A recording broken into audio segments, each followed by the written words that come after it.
Yo, what is going on YouTube? I am Germ here. Today we're going to be doing a little roster theory crafting. We're going to be looking ahead to this coming off season. Yes, we are still a couple of months away from it. It's July. Things really start picking up around October, November, that time period for both the LEC and the LCS. But we are 1 week away from being halfway through the summer split in both the LEC and the LCS. And if you combine the spring and summer splits, that would make us like 3/4 of the way through the competitive season. We've got to see a lot of these teams.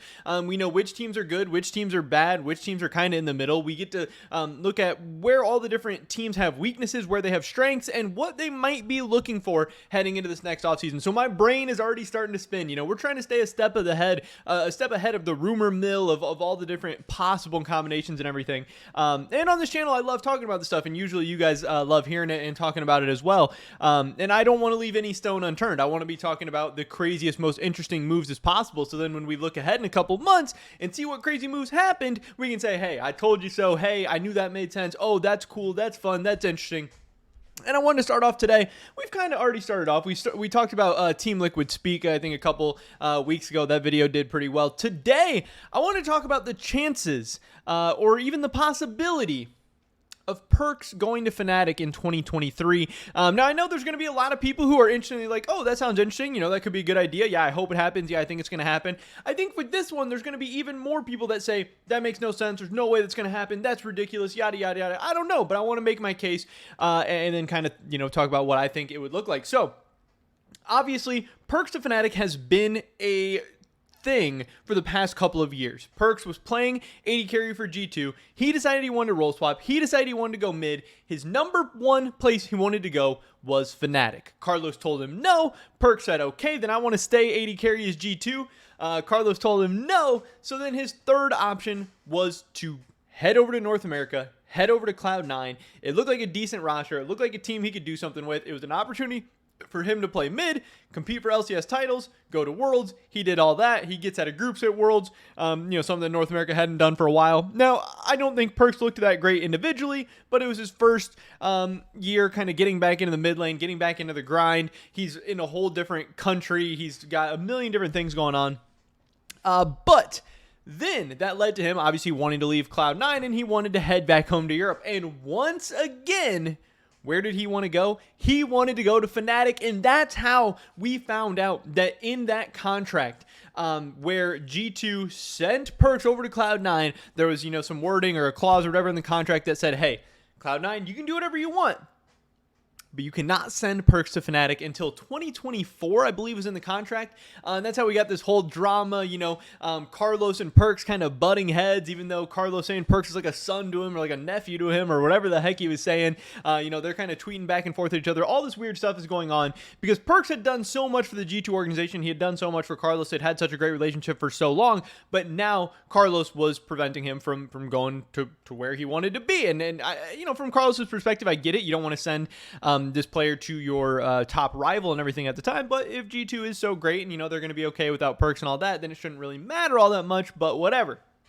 The twist here, and how it even makes any of this possible, is that Riot, for the most part, I think maybe it was a rumor, maybe it was an official statement, I don't really remember at this point, but I think the story that came out was pretty much, hey, Riot is not going to honor that clause in a contract that G2 cannot control where Perkz goes after the fact. G2 can't say, hey, Cloud9, you can't send him here. Oh, Cloud9, you send him to Vitality. Well, now Vitality, you can't send him to Fnatic. Like, no, that is not how these contracts work. That is just, maybe they want to go settle that in court or something like that. Who knows? But it sounds like Riot was going to, fight that and probably not let something like that really be possible, because it really does open up a whole can of worms. And overall, I think it is a pretty gross clause to have in a contract. You gave away your asset. You don't get to control where it goes after the fact. So this does even open up the possibility for Perkz going to Fnatic. This has been something that Perkz has wanted for the past couple of off seasons.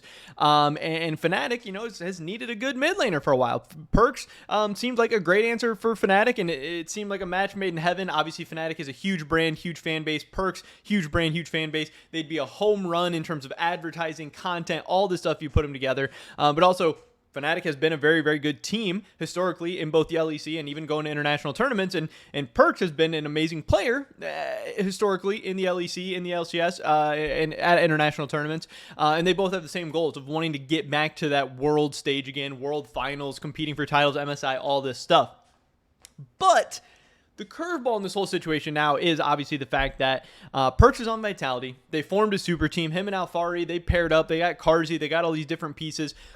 But they finished like 5th place, 6th place, somewhere around there in the LEC Spring Split. If we take a look at the Summer Split standings right now, you will see Vitality is once again in the middle of the pack. Yeah, they're only a game back of first, but there is 6 teams in this clump and 8 teams in this clump if you, go down one more win to both Astralis and Misfits. Now, I'm going to bring it back up to a top 6 because I don't really consider Astralis and Misfits in that mix, but it does show that at best, Vitality is in a clump of 6 teams competing for 3 spots, and at worst, they are probably on the outside looking in of Worlds. Now, again, Perkz, we know he's a competitor. He's a guy that's not getting any younger. He's a guy who's been around for a while. He's won MSI. He's made it to the World Finals. He has these higher goals. He has these higher aspirations and expectations. And is Vitality going to be a good team this year? Probably not. I don't think they're making it to Worlds. Are they set up in a position to where they could get better into next year? Maybe. I think with Alfari and Perkz, you kind of have what you have at this point. They're not really, they're veterans. They're probably not going to get too much crazy better. Carzzy, you could argue, is still really young, really inexperienced. Maybe he's still developing. Labrov could be developing, but also Labrov might not just be the answer at support. And then also, you have Bo coming in next year for Vitality, and that's a huge question mark. Maybe Perkz thinks Bo is going to be a monster. Maybe he thinks he's going to be a beast. Now, I will say at the same time, he said Haru has a chance to be the best jungler in Europe. That's really not looking to be the case, but maybe Perkz thinks that Bo can be great. Maybe a lineup of Alfari, Bo, Perkz, Carzzy, and some new support. I don't even know who it would be, or maybe Labrov. Maybe they're able to make a run, and maybe they're going to be really good next year, but that seems like a big risk. It seems like Vitality is more of a project at this point. They're more of like a prayer. Hopefully they work out. Maybe they work out. Maybe not. And maybe Perkz doesn't want to stick around for that. Maybe Perkz wants to try and win right now. You look at the Fnatic side of things. Obviously, things did not necessarily go Fnatic's way in the spring either. Now, I will say that it does seem like Fnatic has a much better chance of making it to Worlds than Team Vitality does. But again, there's a clump of 6 teams. Anything can happen. But a lot of the criticism when Fnatic got knocked out in the spring, a lot of it was pointed towards Razork. But Razork, I think, really got better towards the end of the spring playoffs. A lot of it was pointed at Humanoid. And overall, I think if you look at spring and summer split in a whole, I think Humanoid has played well. Maybe he hasn't played as well as he did last year. Maybe the talent pool in the LEC has leveled up overall. Who knows? I don't know. But I don't think many people would argue at this point that Humanoid looks as good as he did in 2021. I would still argue overall he looks very, very good. He's got pretty good laning stats, pretty high DPM. Fnatic's a 5-2 team. They were good in the spring, but it's really going to come down to what happens in the playoffs. If they make it to Worlds, it's going to come down to what happens there. And at the end of the day, I think you have 2 really, really great mid laners. I really think this is much like the Team Liquid situation where they already had Jensen. They were just coming off a great year, and Jensen's a great player.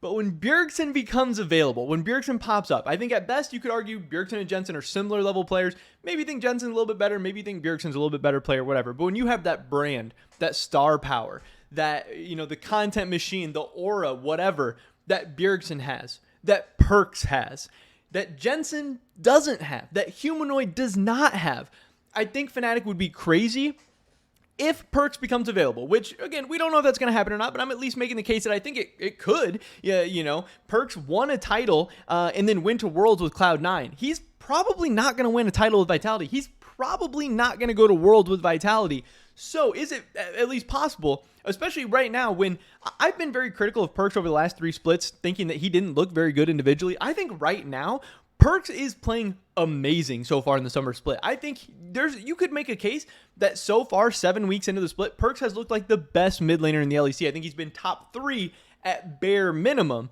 So going into, this 2023 offseason, Perkz can keep up this form. He could just be an upgrade over Humanoid for Fnatic, but either way, they are similar level mid laners. And Perkz has, the international experience, the international titles, the fanfare, all that stuff, but he's also got the brand, the personality, everything. He's been wanting to go to Fnatic for a couple years now. And if Fnatic forms this team all together and they fall short, maybe it's something that Fnatic could want to look at too. Now, obviously, it'd be a big decision to make. Deciding between Humanoid and Perkz, that's no easy decision. But obviously, Fnatic, they already have Wonder, who's good friends with Perkz. That could be a nice little combination there. Fnatic could go out and look at other junglers. Maybe they could pair him up with Razork. But either way, you have Upset, Hylissang, and Perkz on one team. Talk about a super team. That's when things would really start to get scary. That's when things would really start to get interesting. And all of a sudden, you'd be looking at a Fnatic roster that has a legitimate shot to start doing some stuff, which, again, whatever the problems are with this Team Vitality roster at the moment, I don't really think that's how things are going. Now, maybe Perkz is down to ride out Team Vitality. Maybe he thinks they're going in a good direction. Maybe he's really excited about Bo. I have no idea. But I think it's very, very possible, and maybe it's not going to happen, but I think it's at least realistic that Perkz could be wanting to head to Fnatic in 2023, and that maybe Fnatic would be interested in him as well. That's kind of my case. Those are my thoughts and opinions, and I'm interested to get yours, because looking forward to the 2023 offseason, if we did get some kind of Perkz free agency or Fnatic Perkz situation, I think it could be a really big, fun, and exciting story. But that is pretty much it for this video today, guys. Definitely drop a like if you did enjoy it. I would appreciate that so much. Leave a comment down below. Let me know what you guys think about this. You think there's any chance that Perkz ends up on Fnatic in 2023? Do you even think it makes sense, or do you think it's ridiculous? I'm an idiot. I should delete my whole YouTube channel. I don't know. I'd love to hear your guys' thoughts and opinions. Subscribe, stay up to date on all my latest content. Consider checking out the Discord. First link in the description below. Hopefully catch you guys in the next one. But until then, peace.